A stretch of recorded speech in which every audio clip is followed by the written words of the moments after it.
दोस्तों, अगर आपने फ्राइडे के दिन के वीडियोस को देखा नहीं है तो आप इनको जरूर से देखना। कल के लिए काफ़ी इंपॉर्टेंट है, जिसमें हमने KEI पॉलीकैप क्यों गिरे इसको डिस्कस किया है और कितनी गिरावट बन सकती है, क्या सिचुएशन है, टेक्निकली फंडामेंटली बातचीत की है।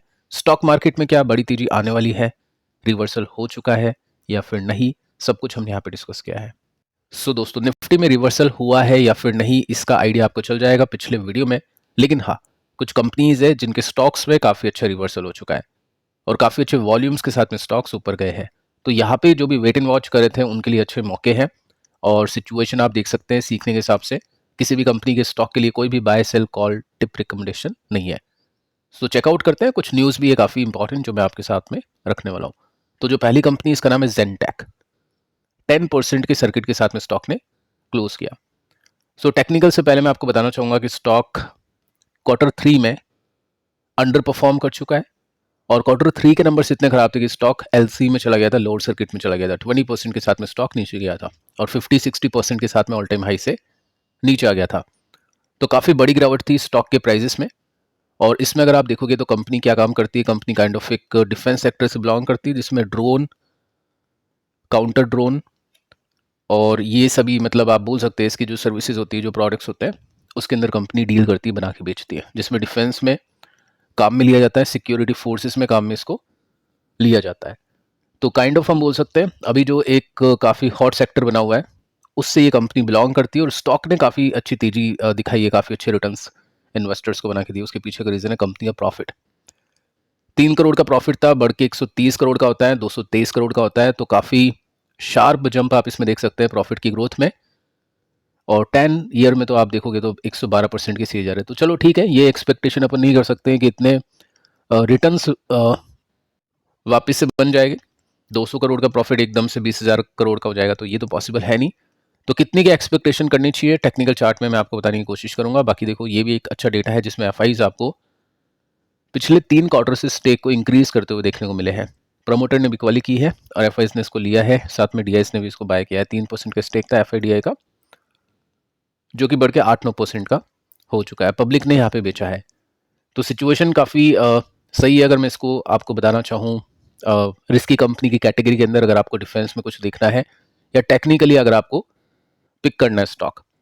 अब देखिए होता क्या है, Q3 में नंबर्स अच्छे नहीं थे, तो Q4 के लिए मार्केट देखेगा कि अभी क्या सिचुएशन है, कंपनी क्या काम कर रही है।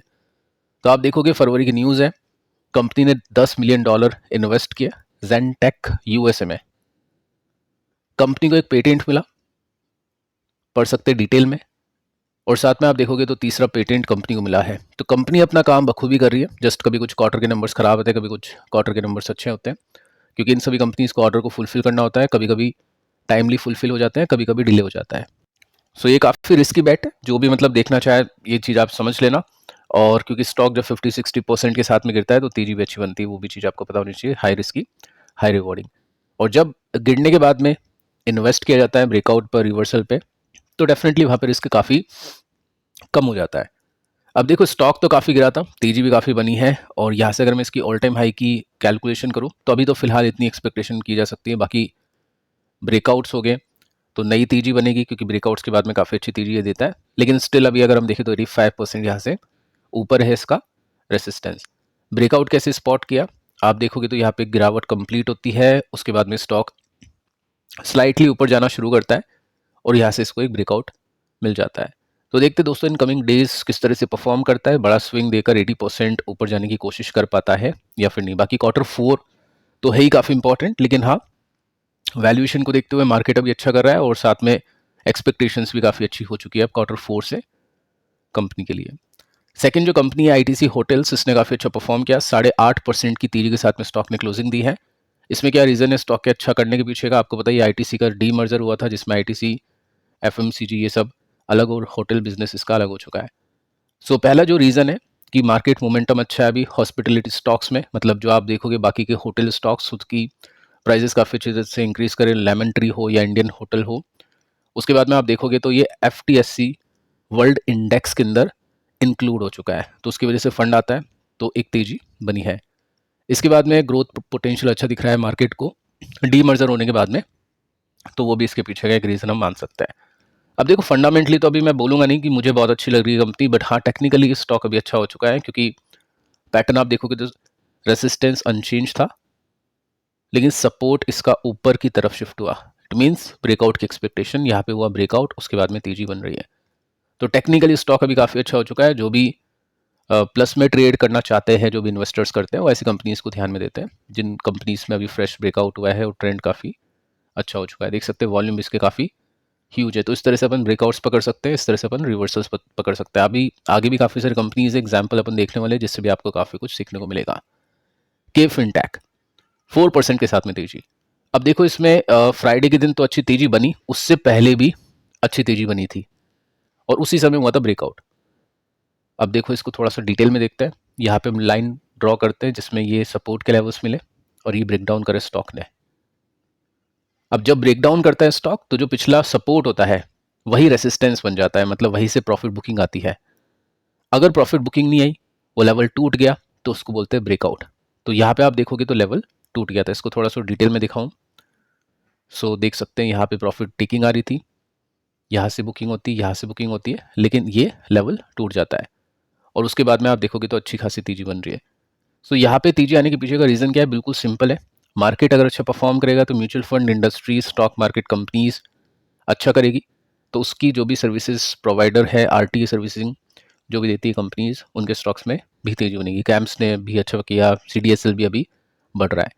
तो क्या यहाँ से अच्छी तेजी आ सकती है क्या? क्योंकि आप देखोगे तो इस तरह की लाइन भी अगर हम यहाँ पे लगाए तो ये भी एक रिवर्सल का इंडिकेशन है और यहाँ से ये जो ट्रेंड लाइन है ये भी ब्रेक हो चुकी है।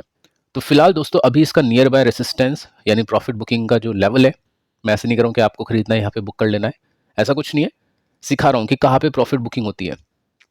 आप देखोगे पहले ये एक इंपॉर्टेंट लेवल था, यहाँ पे इंपॉर्टेंट लेवल है और यहाँ से बुकिंग हुई है, तो ये हम अज्यूम कर सकते हैं 1250 रुपीज़ का। अब ये यहाँ से कितना ऊपर है? अभी 14% और ऊपर यहाँ पे दिखाई दे रहा है। अगर इसको भी ब्रेकआउट मिल जाता है तो 1500 की एक्सपेक्टेशंस यहाँ पे हो जाएगी। तो इस तरह से आपको देखना चाहिए। CDSL 4% की तेजी है। देखो दोस्तों, इन कंपनीज में अभी भी तेजी बनी नहीं है, मतलब अभी देरी नहीं हुई है। ठीक है, ऐसी कंपनीज में इन्वेस्टर्स के पास में बहुत अच्छे मौके होते हैं। यहाँ पे रशिया यूक्रेन में मौका था, उसके बाद में मार्केट चला तो कितना स्टॉक ऊपर गया? 4.5 गुना हो गया था, 341% की तेजी। जब गिरावट होती है तो स्टॉक गिरता भी है, लेकिन कोई रिवर्सल पे बाय करता है तो उस गिरावट से बचता है, साथ में इस तेजी को कैप्चर कर सकता है। सो गिरावट हो चुकी है कंप्लीट।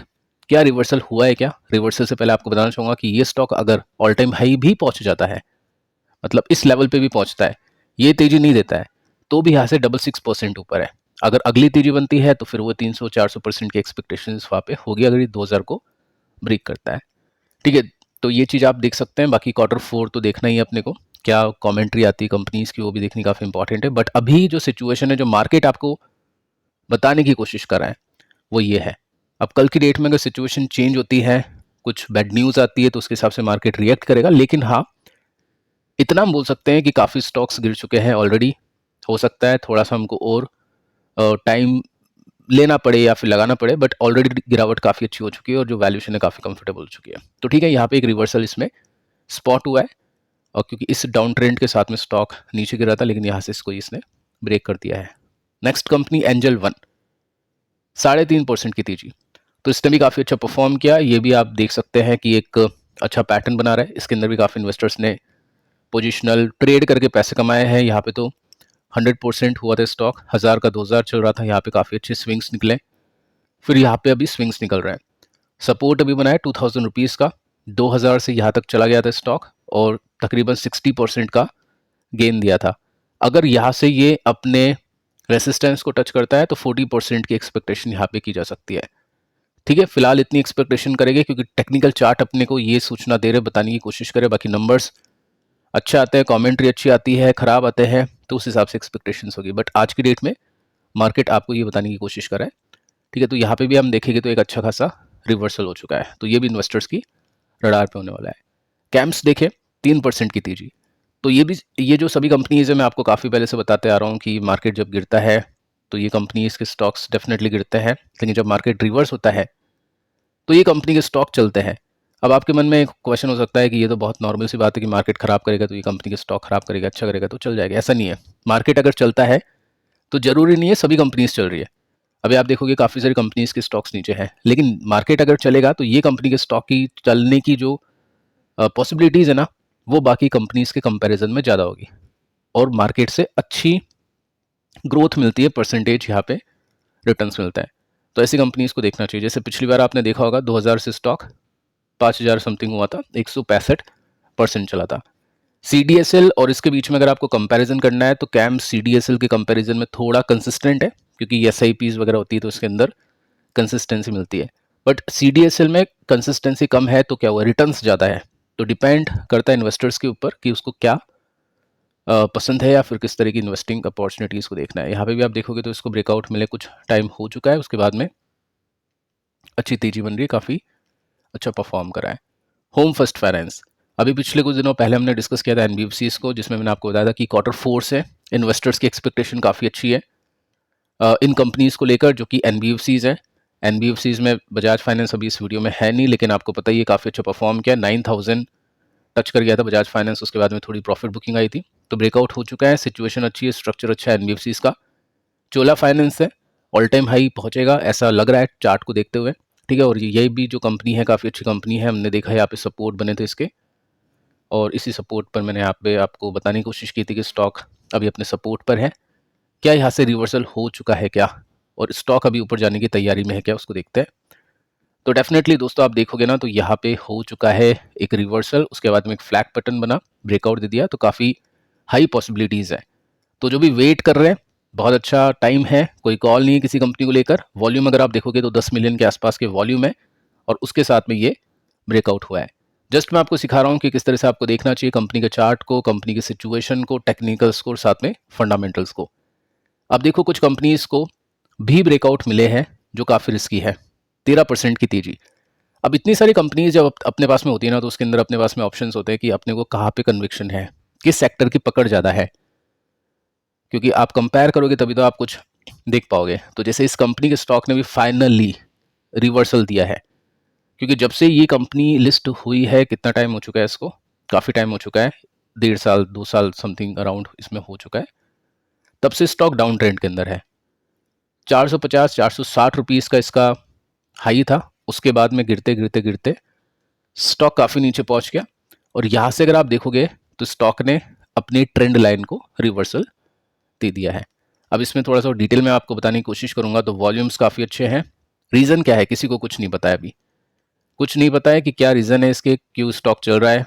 टेक्निकली स्टॉक अभी साउंड है, हो सकता है आगे चल के कुछ अच्छी न्यूज़ मिले, हो सकता है Q4 के रिजल्ट्स हमको अच्छे दिखें, तो ये सब चीज़ें हो सकती है। बाकी अच्छी तेज़ी दोस्तों यहाँ पे बनी है, और साथ में वॉल्यूम्स भी काफ़ी अच्छे हैं। ये जो तेज़ी पकड़ी है स्टॉक ने, अच्छे वॉल्यूम के साथ में तेज़ी पकड़ी है। लेट्स सी कि आगे क्या होता है। बाकी ट्रेडर टेक्निकल के हिसाब से काम करते हैं। अब ट्रेडर के पास में काफ़ी सारी कंपनीज है, चूज़ करेगी कौन सी कंपनी में क्या करना है, बाकी इसको आप स्टडी पर रख सकते हैं। फंडामेंटली देखें तो कुछ कन्विक्शन आएगा नहीं, क्योंकि 50 43 ये प्रॉफिट इतनी कुछ खास अच्छी अभी चल रही नहीं है इसकी ग्रोथ। देखते हैं आगे चल के कुछ होगा तो वेल एंड गुड, नहीं तो कोई दिक्कत नहीं है। एक और कन्विक्शन थोड़ा सा कम हो जाता है कि एफआई का स्टेक इसमें नहीं है, डीआई का बहुत कम है, पब्लिक का ज़्यादा है। सो देखते हैं दोस्तों आगे चल के क्या होता है। इन कंपनीज के ऊपर अपनी स्टडी करिए, और जो पिछले 2 वीडियोज़ हैं उनको भी आप देख लेना। मिलते हैं अगले वीडियो में, तब तक के लिए बाय बाय।